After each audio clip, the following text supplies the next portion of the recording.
Hi everyone, Ben here from Sparrowly Group, and today I wanted to share with you a short presentation that we did internally with the team as part of our Lunch and Learn series, and in particular looking at the future of work and talking about ChatGPT, which is maybe something that you have also heard about in the last couple of weeks and months. So we're going to take a look at that.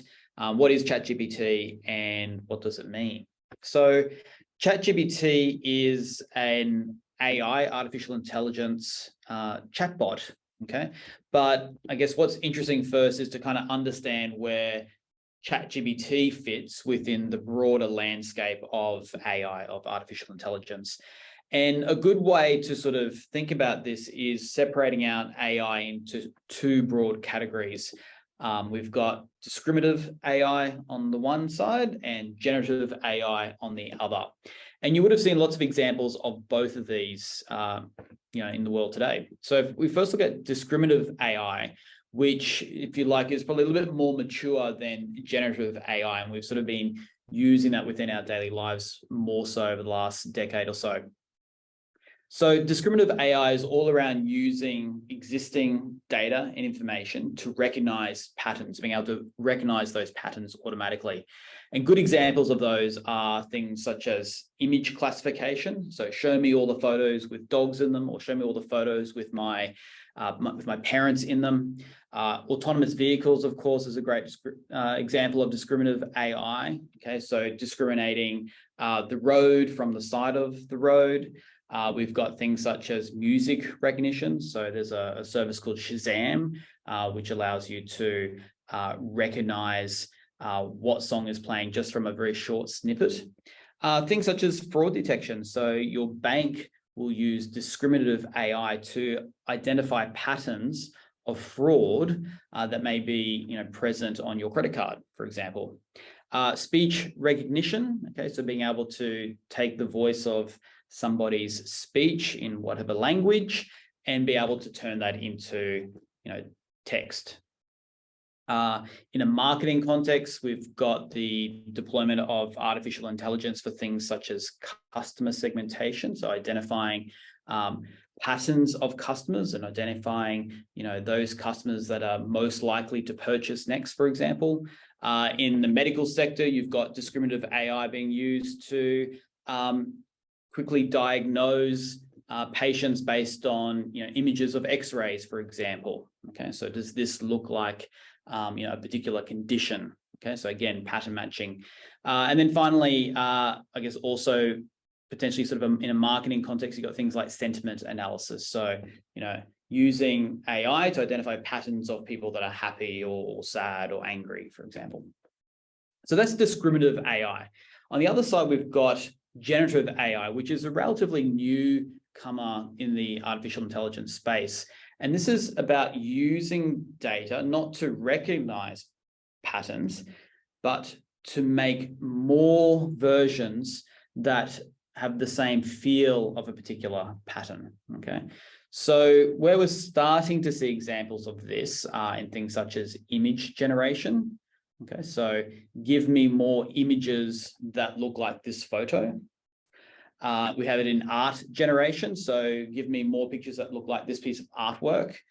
In music generation, I want to hear more music that sounds like Bach. So don't actually find me more Bach music, but generate me music that sounds like Bach or like the Foo Fighters, like the Beatles. Okay, and then finally we've got text generation. So generate me more text that looks like this text. Okay, so we're not finding new text, but we're actually generating text. Okay, and this is really where ChatGPT comes in, where we are looking to have a conversation with essentially a computer. Okay, but what ChatGPT is doing is generating that text for us, and we'll sort of see what that looks like in a second. So ChatGPT, we've spoken about it being an AI chatbot, and it comes from a company called OpenAI. And they've been working in this generative AI space for some time.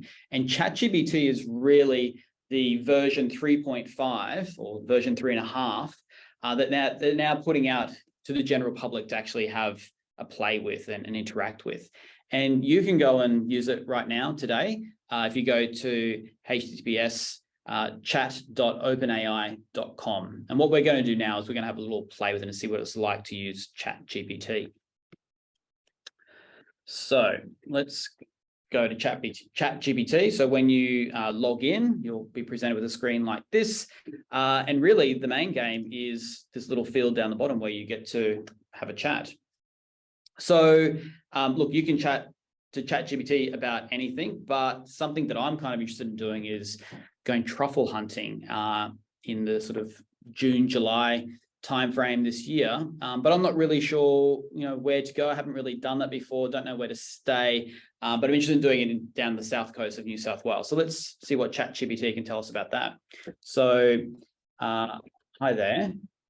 I am thinking of going to the New South Wales South Coast later this year and am interested in going truffle hunting. Where are some good places or good locations to stay? Question mark. So this is ChatGPT responding to me. It's almost like a person. Okay, so New South Wales South Coast is a beautiful destination, and truffle hunting can be a unique and enjoyable activity to try during your visit. So remember, this is not going off to find a web page that says this is actually generating unique text. Here are some suggestions for locations to stay if you're interested in truffle hunting. We've got Braywood, we've got Robertson, Battelo, Mudgee, and we're getting a little bit of a snippet for each one, and also some suggestions of actual, truffle operators that we could actually, go to and have a look at. So a few suggestions. Look, that sounds great. I'm actually really interested in also staying somewhere on the coast. So it'd be interesting to sort of find out, well, how does that change things? So I'm interested in staying somewhere on the coast where would be a good place to stay. Here we go. So the interesting thing here with ChatGPT is that it actually remembers or has recall of the conversation that has preceding each subsequent prompt, if you like. So it remembers that we've already been talking about truffle hunting, already talking about the South Coast. And in my prompt or question, all I said was I want to stay somewhere on the coast. Okay, that's the only information I've given it, except for my original question here. So we'll see here suggesting Jervis Bay, Kiama, Bateman's Bay, Merimbula, etc. And look, maybe Kiama sounds interesting. That might be a nice place to go. So I can say Kiama sounds like a great destination. We could ask, well, perhaps we could ask, what are some family activities to do in Kiama? Can you suggest some family activities if we stay here?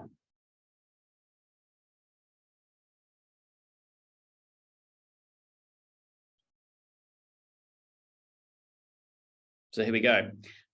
So it's, again, knows we're talking about Kiama. It's then going to give me a whole bunch of things about family activities here. And again, it's not a search engine. We're not going off sort of finding information about Kiama. What ChatGPT is doing is it has the whole internet, okay, inside of it, but not for recall, but it's using that to generate the text it's producing here. And essentially what it's really doing is, given my prompt, Kiama sounds like a great destination, can you suggest some family activities if we stay here? It is probabilistic working out what is the most suitable next word that would come after this. And then after that word, what is the next word, next word, next word? So it's probabilistically generating, the most probable textual response to my question. And amazingly, it does very well in providing something that looks like a human wrote it, okay? And a lot faster than what a human could write it as well. Now, I've given a bunch of examples here of interacting with ChatGPT, if you like, from a tourism perspective, but, we could ask all sorts of questions about, science and general history. It's very much a tool that you can use as a knowledge generation engine. But you can also use it to do other crazy things as well, such as, write me a poem about not double dipping chips.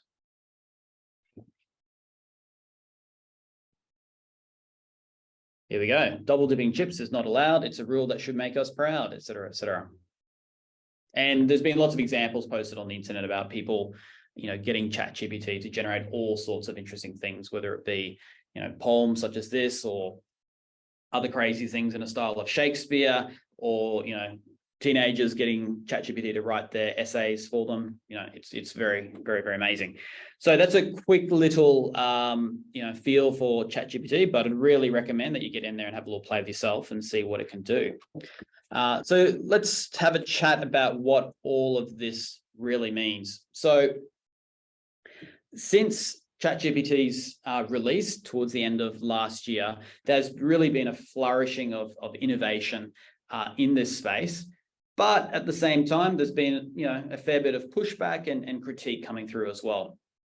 So one thing that would be interesting to sort of highlight, particularly given the sorts of conversations I was just demonstrating with ChatGPT, is what does it mean for, I guess, internet searches in general? So when it comes to, trying to acquire knowledge through internet searches and going to Google to do that, you can kind of see that the generation model, which ChatGPT has, kind of serves a similar purpose. So if the problem you're trying to solve is really to answer some questions, well, a generative approach maybe works quite well.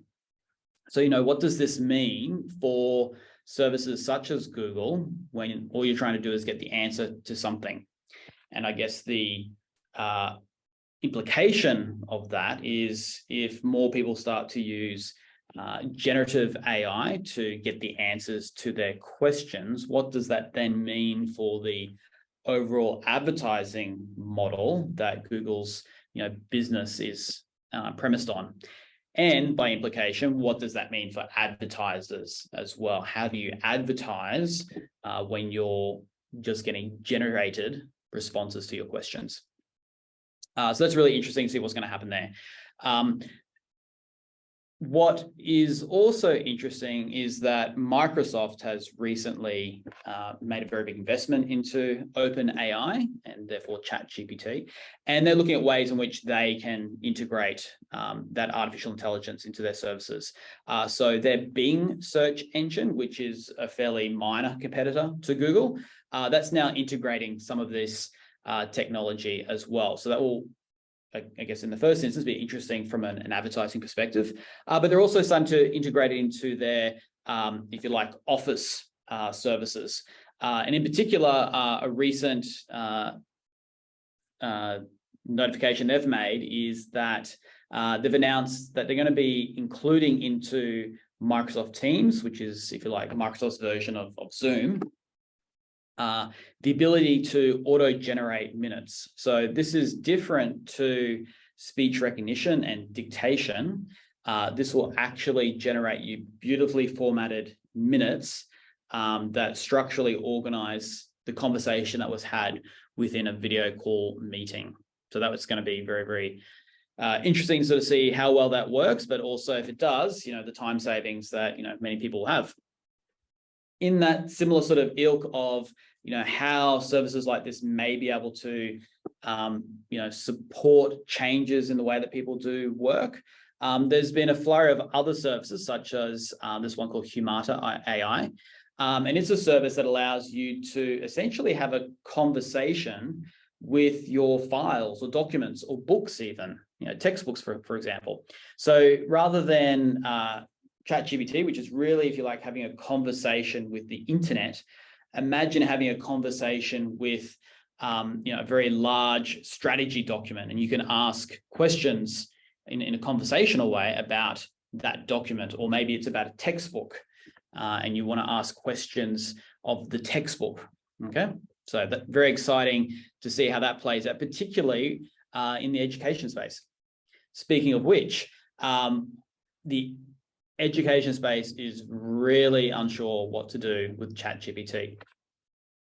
So I mentioned, there's already been, a bunch of, teenagers who are using ChatGPT to generate their essays for their homework or their assignments. And in particular, most of the tools that are already out there that can detect plagiarism within a school and educational environment, they're really, really, really poor at discriminating between human-generated essays, if you like, and AI-generated essays. So there is some sort of an arms race going on here. In response to that, many educational institutions, and really most educational institutions, have banned the use of ChatGPT. Now, on the one hand, you can kind of say, well, that's a reasonable response or reaction. However, there's a lot of opportunity to increase the scale, if you like, of knowledge acquisition through tools just like ChatGPT, okay, and other generative AI services. So what this means for the future of education, I believe is, very, very important. We should watch this carefully. And finally, look, this is a service that is premised on the fact that we are probabilistically generating the next word of text. And it doesn't really have any, knowledge built into the system. So, there are certainly concerns about the accuracy and correctness of text that ChatGPT generates.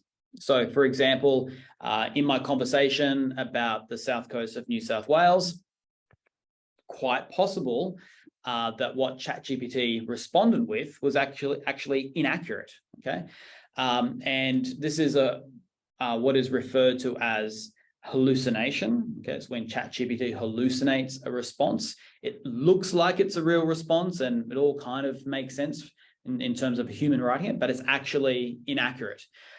So there'll be continual concerns about the accuracy and correctness of these types of platforms and services. However, like most things in the technology space, we should also expect to see innovations that look to address those concerns as well. So look, that's a quick little tour of ChatGPT, what it might mean to you. But really, my advice would be log in and start having a play with it and see what it really does mean for you. All the best.